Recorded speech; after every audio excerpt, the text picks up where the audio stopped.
പോത്തിനെ മോഷ്ടിച്ച വാണിയംകുളം ചന്തയിലെത്തിച്ച് വിൽക്കാൻ ശ്രമിച്ച യുവാവ് പോലീസ് പിടിയിലായി. കുന്നംകുളം ചിറമനങ്ങാട് സ്വദേശി റഹ്നാസിനെയാണ് പോലീസ് പിടികൂടിയത്. പട്ടാമ്പിയിൽ പട്ടാപ്പകലാണ് സംഭവം. കീഴായൂർ സ്വദേശി അഷ്റഫിന്റെ പോത്തിനെ റഹ്നാസ് നമ്പ്രത്തു നിന്നും കൊണ്ടുപോയത്.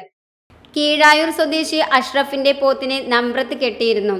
പോത്തിനെ അഴിച്ച് റഹ്നാസ് റെയിലിലൂടെയും ഇടവഴികളിലൂടെയും 2 കിലോമീറ്റർ നടന്ന് പിക്കപ്പ് വാഹനം വിളിച്ചു പോത്തിനെ കയറ്റി വാണിയംകുളം ചന്തയിലേക്ക് പോവുകയായിരുന്നു. മേലെ പട്ടാമ്പിയിൽ വെച്ച് അഷ്റഫ് പോത്തിനെ കാണുകയും സംശയം തോന്നി പോത്തിനെ കെട്ടിയ സ്ഥലത്തെത്തി പരിശോധിക്കുകയും ചെയ്തു. മോഷണം പോയത് തന്റെ പോത്താണെന്ന് ഉറപ്പായതോടെ ഓൾ കേരള കാറ്റിൽ മർച്ചന്റ് വെൽഫെയർ അസോസിയേഷന്റെ വാട്സപ്പിൽ ഗ്രൂപ്പിൽ വാഹനത്തിന്റെ പേരുൾപ്പെടെ വിവരമറിയിക്കുകയും ചെയ്തു. പട്ടാമ്പി പോലീസ് സ്റ്റേഷനിൽ പരാതി നൽകി.